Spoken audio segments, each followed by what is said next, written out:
Assista agora ao programa Cidade em Destaque, com Hélio Laurindo e Giovana Danchielli. Oferecimento Rede Stop de Postos. Tradição, preço, qualidade.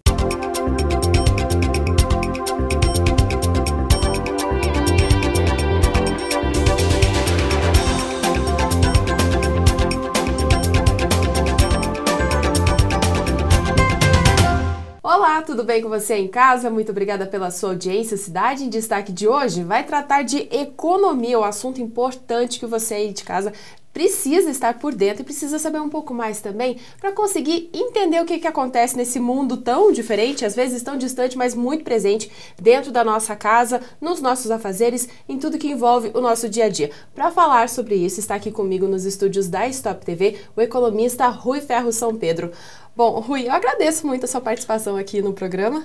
Eu que agradeço, Giovana. Quando precisar, disponha, eu estou sempre à sua disposição. Às vezes não dá o tempo porque eu tenho aula, mas nas férias, quando você precisar, estou à sua disposição. Bom, foi isso mesmo que aconteceu, né? Hoje é o último dia de férias e deu certo de você comparecer aqui para a gente bater um papo, né? Com certeza. Bom, Rui, a questão é a seguinte, para começar, por que o brasileiro tem uma dificuldade tão grande de entender de economia? Isso é falta de base, porque a gente não tem economia nos primeiros anos de ensino? Isso é uma questão mais cultural? Olha, a aversão maior em relação à economia é que no passado a economia se misturava muito com política. Toda vez que havia qualquer desavença ou desarranjo político, afetava a economia de uma forma direta. E toda vez que afetava o sistema econômico brasileiro, afetava a política de uma forma direta também. E o brasileiro, por natureza, ele acabou tendo uma versão misturando uma coisa, economia e política, e se você fala em economia, normalmente a gente pergunta logo no começo do ano, nos primeiros anos da faculdade, a gente pergunta para os alunos o que ele entende de economia. Ele fala roubalheira.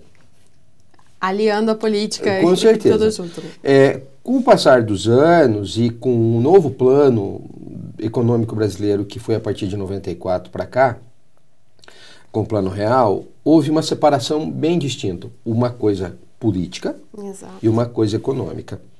E graças a Deus isso realmente trabalha de forma independente. Né?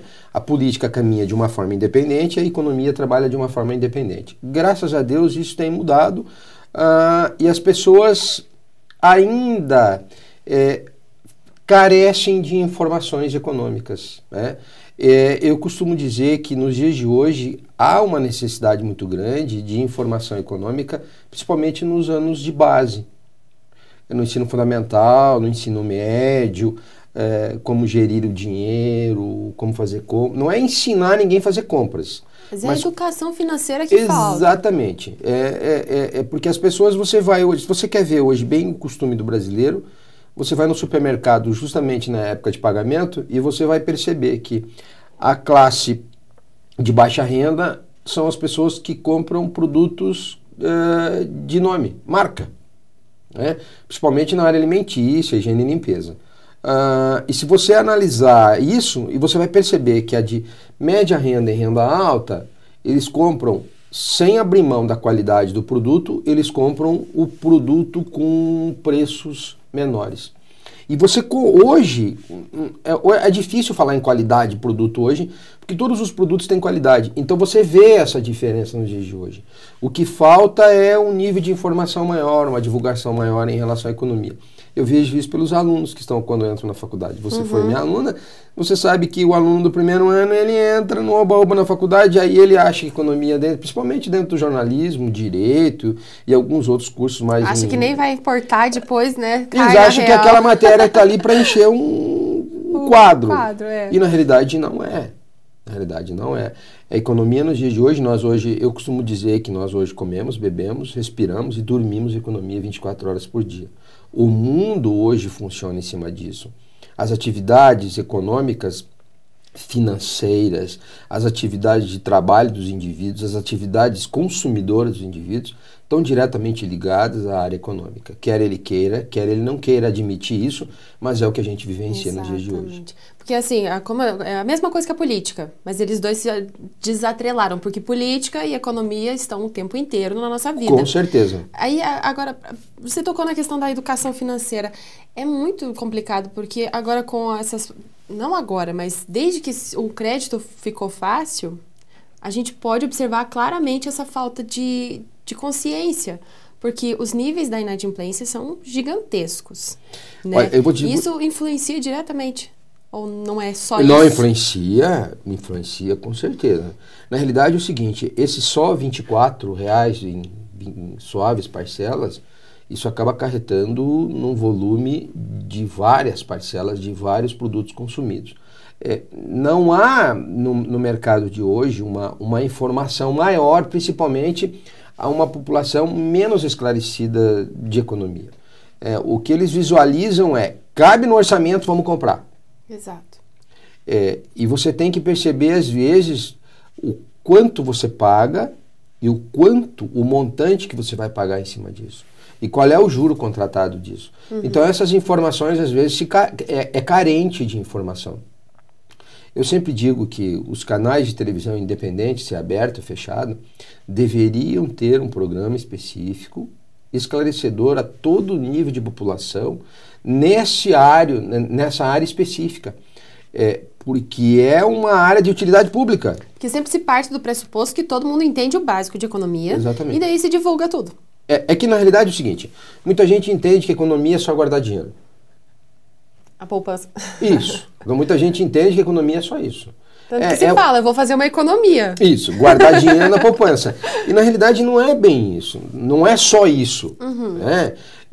Além de guardar aquele dinheirinho no final do mês que você tem para fazer algum tipo de investimento, você fazer economia ao longo do mês nas suas compras. Eu costumo dizer, eu só vou dar um exemplo claro. Se você vai comprar 5 quilos de arroz, mas o arroz marca tal, ele é melhor que a marca Y.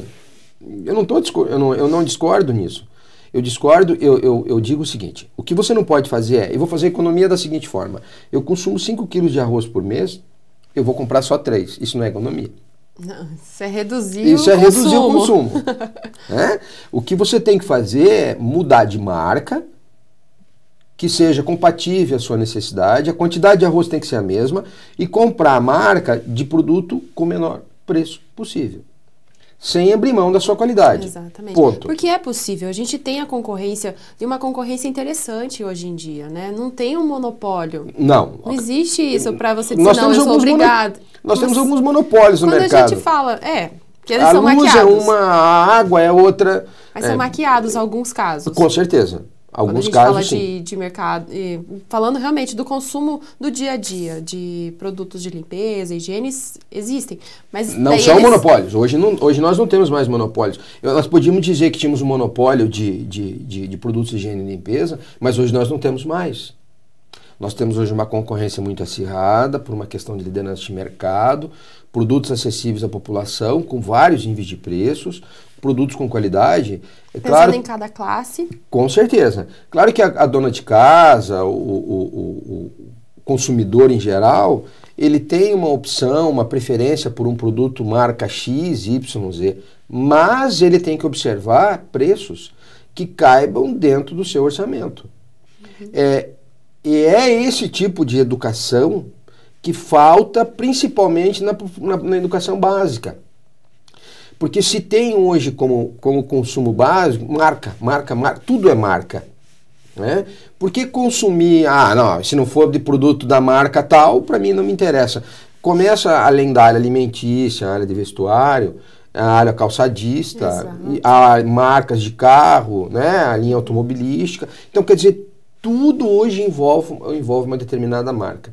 Só que as pessoas, elas têm que analisar que todo e qualquer tipo de marca atrelada ao consumo do consumidor está diretamente ao marketing, a divulgar propaganda, aquela massificação, intensificação do produto na cabeça do consumidor, que leva uma suposta imagem de que a qualidade do produto X é infinitamente superior à qualidade do produto Y, e nem sempre é isso.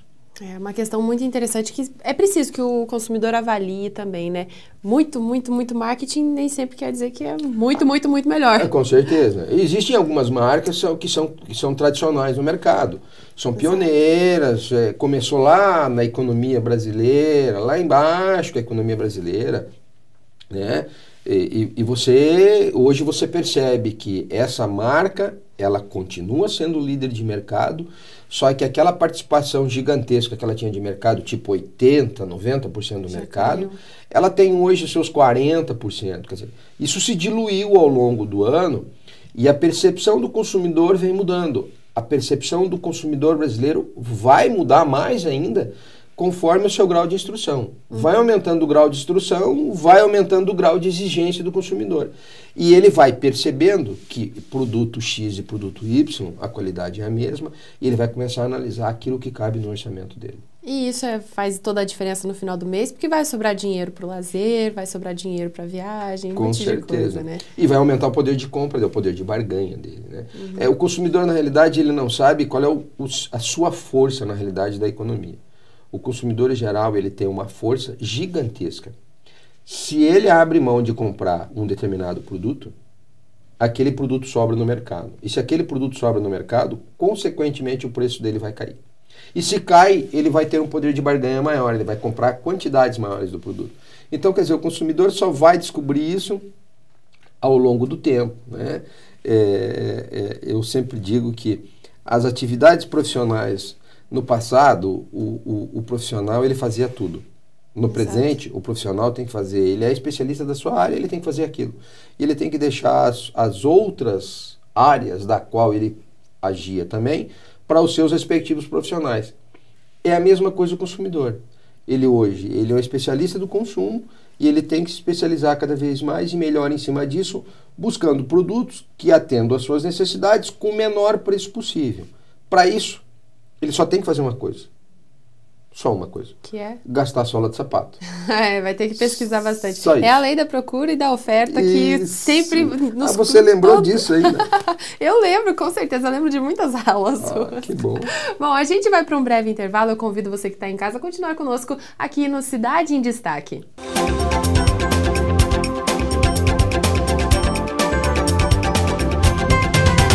A Futura Indústria de Móveis cria, desenvolve e coloca no mercado produtos da mais alta qualidade. Trabalhando no desenvolvimento de móveis personalizados, a Futura dispõe de equipamentos de ponta e elevada qualificação profissional, atendendo empresas e residências e inovando seus espaços. Isso sempre de maneira natural, ecológica e socialmente engajada. Acesse o site e conheça os produtos da Futura.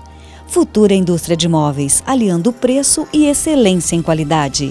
Fone 3326-8903, Cascavel.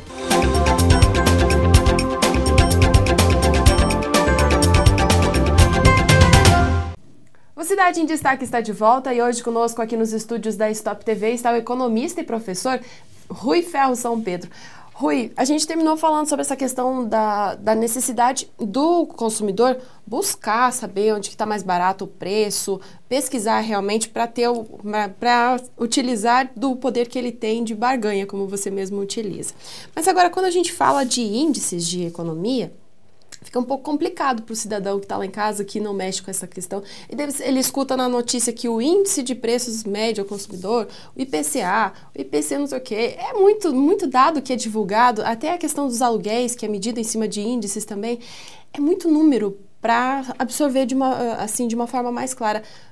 Como entender tudo isso? Porque isso tudo vai influenciar, a partir do momento que ele está sendo divulgado, ele já está influenciando, né? Com certeza. Com certeza. Os índices que existem no governo, IGP, IGPDI, NPC, IPC, IPCA e assim por diante, são os índices que medem a média do mês dos produtos em relação à sua elevação no mês anterior. Então, se você veja bem, se subiu o INPC, que é o Índice Nacional de Preço ao Consumidor, significa dizer que alguns produtos que o consumidor tem por normalidade consumir ao longo do mês, alguns produtos tiveram uma elevação maior e fez com que esse índice subisse. E isso, às vezes, esses índices são parâmetros para a economia de alguma forma em geral. Você veja bem, recentemente o governo aumentou o óleo diesel. Exato. Semana passada. Semana passada subiu o óleo diesel. Você veja bem, subiu o óleo diesel vai refletir de uma forma de 1 a 2% no aumento de todos os produtos que nós temos na economia. Mas por que vai subir? O que o óleo diesel tem que ver? É o seguinte, todo e qualquer tipo de transporte no Brasil, na sua grande maioria, é rodoviária. Exato. E mesmo a ferroviária também usa o óleo diesel. Então, mas a ferroviária, ela tem um custo menor pela bagagem, pela quantidade que ele leva. Uhum. Já o rodoviário, ele tem um aumento maior e nós dependemos mais do transporte rodoviário e o frete, ele está inserido no custo do produto. Então, se nós fizermos uma estimativa, por exemplo, você começa lá no campo, vamos pegar um produto qualquer. Vamos pegar um produto alimentício e um produto vestuário. Mas isso você pode pegar para qualquer coisa. Se você pegar um produto alimentício, por exemplo, o arroz. O arroz, ele exige o óleo diesel para o plantio e para a colheita. Ele exige o óleo diesel do transporte da lavoura para a cooperativa. Da cooperativa para a beneficiadora que embalou, ó lá, da embalagem que vai levar o produto para a distribuidora. Ó, tudo isso é transporte. Exato. Tudo isso incide em custos, que são fretes. Isso vai agregando, vai se somatizando. Se você pegar, por exemplo, então, o vestuário, algodão. Então você teve óleo diesel para plantar, você teve óleo diesel para colher, você teve óleo diesel para transportar dali para a cooperativa, da cooperativa para a indústria tecelagem, para a indústria tecelagem para a indústria de confecção, para a indústria de confecção para a loja. Tudo isso reflete novamente, e eu só estou dando 2 exemplos. Mas se você pegar uma análise geral, tudo reflete. Então são esses índices que influenciam e que dão parâmetros para o consumidor de que ou ele aumentou o poder de compra ou ele diminuiu o poder de compra. Se o INPC, ou IPC, IPCA, IGP, IGPDI subiu de preço, subiu o índice, significa dizer que o consumidor teve uma diminuição no poder de compra. Ele compra menos quantidades. Se esses índices caírem, o IGPDI, o INPC caiu 0,38, significa dizer que ele aumentou o poder de compra. Ele pode comprar quantidades maiores com o mesmo valor. Eu costumo brincar em sala de aula. O salário mínimo hoje, que é de R$622, ele pode ser maior e menor, mesmo sendo 622. Exato. Se a inflação for maior, o 622 vale menos, porque ele compra menos. Se a inflação for menor, o 622 vale mais, porque ele compra mais. Ele tem um poder de compra maior. Então, é muito simples. O consumidor, ele analisa isso quando ele vai, principalmente no supermercado. É o termômetro, né? É o parâmetro. É a base dele. Ele vai no supermercado, ele chega lá, esses dias eu estava escutando uma pessoa falar assim, eu até me assustei. Tomate, R$7 o quilo. Exatamente. Aí eu fui ontem no supermercado, tinha tomate a R$1,99, tinha tomate a R$2,99. Agora, me assustei com o pimentão. Tinha pimentão a R$4,99 e o pimentão vermelho e amarelo a R$14,90. Quer dizer, e o consumidor, então, ele tem que ser muito perspicaz em relação a isso, substituir esses produtos que estão com preços elevados por outros produtos que possam ter o mesmo efeito, atender às necessidades do consumidor por um produto bem mais barato. Quer dizer, o consumidor hoje ele tem essa jogada. Alguns não conseguem abrir mão disso. Uhum. Então, às vezes, acaba incorrendo em diminuir o poder de compra. Exato. Bom, a gente tem aí uma redução do PIB, né? As expectativas, as projeções. Isso vai incomodar um pouco, Rui? Olha, eu sou muito positivo em relação ao Brasil, você sabe disso, que você teve aula há 2 anos comigo, e eu sempre fui muito positivo em relação a isso, e no período que eu dei aula para você, eu sempre falei, e tudo aquilo que eu falei deu sempre certo. Eu não acredito que há uma redução do PIB. Eu acredito que o PIB deve ficar acima do esperado. Projeta-se um PIB para o Brasil em 2,46% positivo. E esse segundo semestre, que nós estamos no início do segundo semestre, agora que é no mês de julho, que finda no mês de dezembro, eu acredito que o Brasil deve recuperar o PIB e deve bater a casa dos 3%. Ficando tranquilo daí.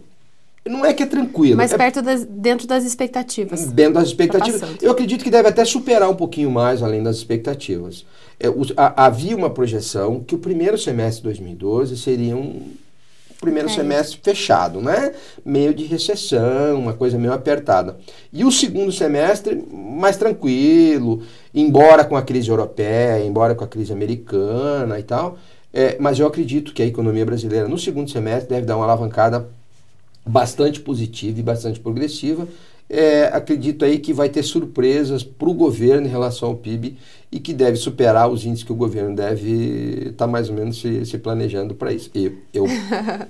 Como sempre, positivista, né? Bom, já que você falou que você me deu aula, que foram 2 anos, eu lembro muito bem de você falando da questão do ciclo das grandes potências. E que naquele momento, quando você me dava aula, os Estados Unidos ainda estava muito bem, mas você já anunciava pra gente o problema da bolha do crédito imobiliário nos Estados Unidos. E foi o que aconteceu. Com certeza. Entendeu? Agora, você falava pra gente que o momento do Brasil chegaria com a Copa do Mundo e as Olimpíadas. Estamos aí, às portas. O Brasil está um pouquinho, assim, aquela questão dos estádios ainda, um pouco complicado, muito investimento, muito dinheiro sendo colocado nisso, mas você continua positivista? Continuo. Como é que eu vou dizer para você? Como é que o brasileiro costuma fazer? Dá um jeitinho? Sempre. E o brasileiro sempre deixa tudo para a última hora.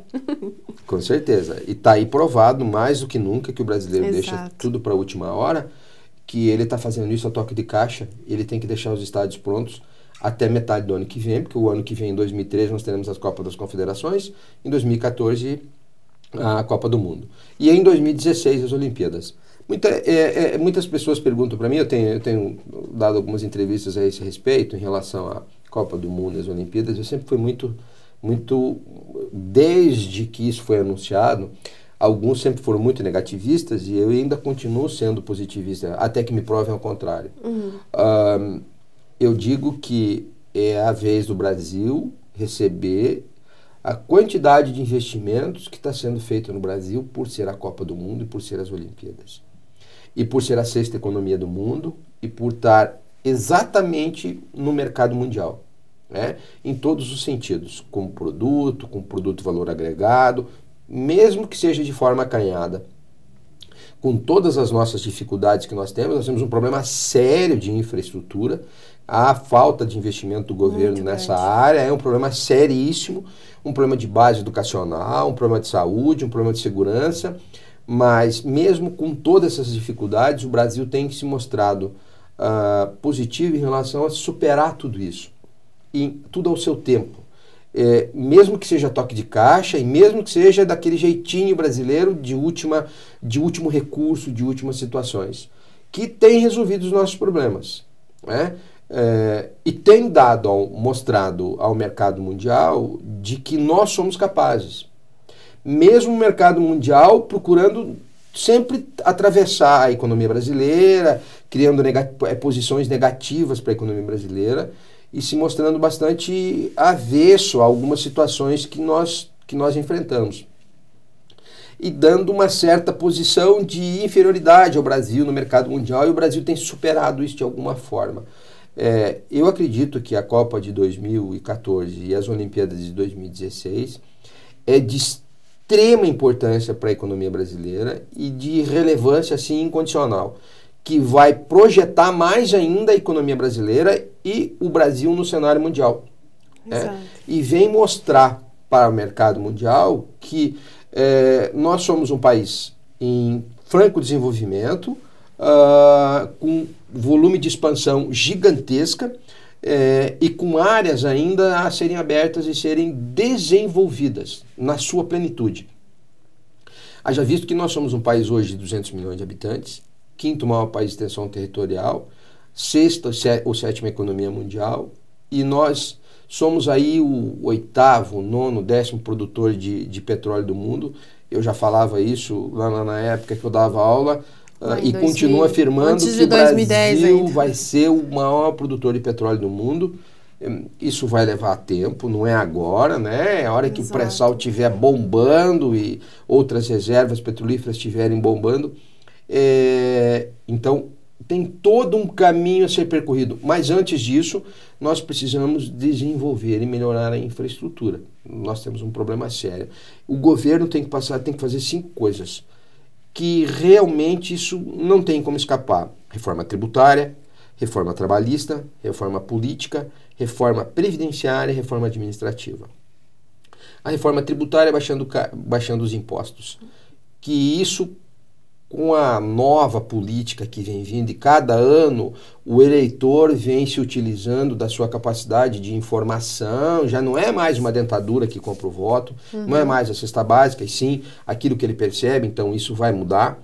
Quer dizer, o novo político, nas novas gerações, isso vai ter uma mudança na carga tributária, vai haver essa reforma. Essa reforma política vem acontecendo de uma forma natural pelo próprio eleitor, embora a gente veja toda essa maracutaia existente na política, mas tem melhorado muito, né? No Brasil é uma coisa muito declarada, no mercado mundial nenhum país não escapa disso, só que no mercado mundial todos os outros países camuflam, guardam isso, não divulgam de uma forma escancarada do jeito que o Brasil faz. A reforma trabalhista, com certeza isso também vai acontecer, isso é um fato irreversível, porque a gente sabe que as leis trabalhistas favorecem muito mais ao empregado do que ao empregador, e no mercado mundial europeu e americano, ela é justamente para os dois lados, quem perde indeniza o outro, e no Brasil não é assim. A reforma previdenciária também já se mostrou alguma coisa, o governo já se mostrou que não será mais somente por tempo de contribuição, mas por um período de idade, quer dizer, que é o que acontece no mercado mundial. E a reforma administrativa, isso também é um passo irreversível. Aos poucos, os governos estão efetuando essas reformas, quer dizer... É tudo muito devagar ainda, né? Mas não tem como acelerar essa questão porque olha, demanda Giovana, eu costumo dizer o seguinte, o Brasil tem apenas 11 anos de idade. Eu já falava isso, continuo falando. As pessoas lá de casa devem pensar assim, 11 anos de idade, o Brasil começou a ser Brasil independente de alguém a partir de 12 de setembro de 2001, pós-queda das Torres Gêmeas. É quando o Brasil começou a andar com as suas próprias pernas, não é? Independente do mercado americano, independente do mercado europeu, mercado asiático, enfim. O Brasil tem 11 anos de idade. Eu costumo dizer isso. Quer dizer, ele apenas é nem adolescente não é. Não é adolescente, ele precisa aprender muita coisa. É um infantil. Mas ele aprendeu. Nesses 11 anos, ele, a meio aos trancos e barrancos, ele teve que conquistar o seu espaço, ele conquistou o seu espaço e ele mostrou por que veio. Quer dizer, a economia brasileira ainda é capenga, ela é extremamente eficiente, eu digo isso, mas eu reconheço que num tempo muito curto, as economias mundiais vão ficar extremamente surpresas. Enquanto a economia chinesa cresce a 8% ao ano, com uma população de 1,5, 1,4 bilhão de habitantes, e para 2050 o Brasil tem uma previsão aí de 220, 250 milhões de habitantes, a China tem uma perspectiva de 3,2 bilhões de habitantes. Quer dizer, eles além de um espaço geográfico deficiente, além de ser o segundo maior país de extensão territorial, eles têm um espaço geográfico extremamente acidentado, com um índice populacional gigantesco. Exato.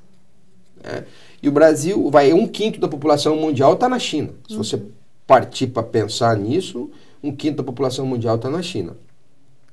E o Brasil vai ter aí, é um país talvez com maior controle demográfico, nós vamos sofrer um problema sério lá na frente, com problema de falta de mão de obra. Já estamos sofrendo problema de falta de mão de obra, mas o problema lá na frente vai ser um problema iminente. Se as mulheres hoje não querem ter filhos porque querem trabalhar, você, por exemplo, que casa amanhã, eu não quero ter filhos.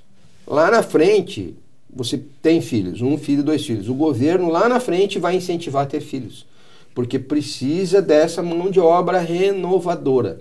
É o que acontece na Europa, que não tem mais gente para trabalhar? Com certeza.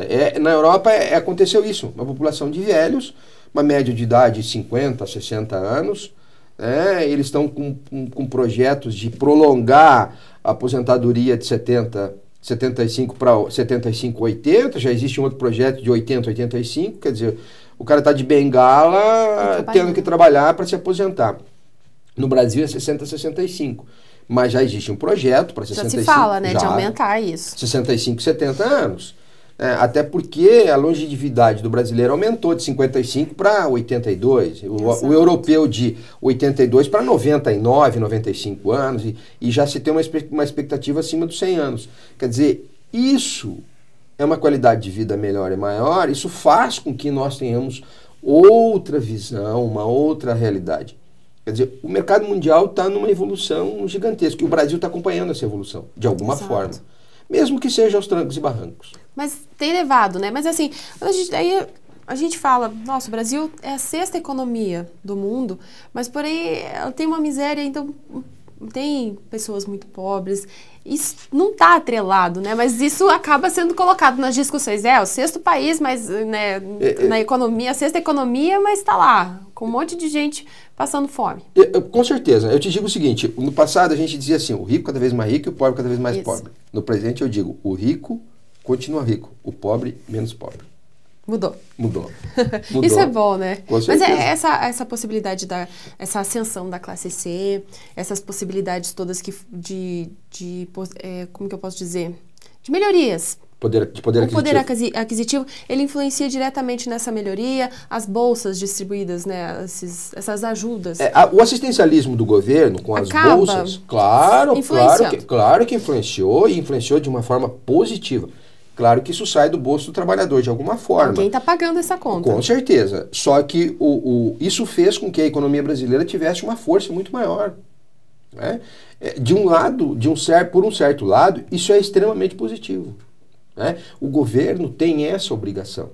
O governo não tem obrigação de gerar emprego. O governo tem a obrigação de gerar condições para gerar emprego. O governo tem outras obrigações, gerar saúde, gerar segurança, gerar educação.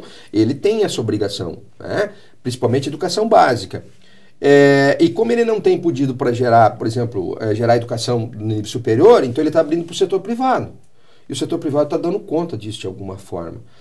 Mas o governo ele tem outras pontas no que ele tem que trabalhar, que é dar a base principal, mesmo que seja de uma forma assistencialista. Né? E isso tem dado uma força gigantesca na economia. Bom, Rui, o nosso tempo acaba sendo curto para falar de tanto assunto, né? Eu agradeço a sua participação aqui no programa. E agradeço também a você que está em casa, que acompanhou mais um Cidade em Destaque. Ele convida a continuar aqui na programação da Stop TV.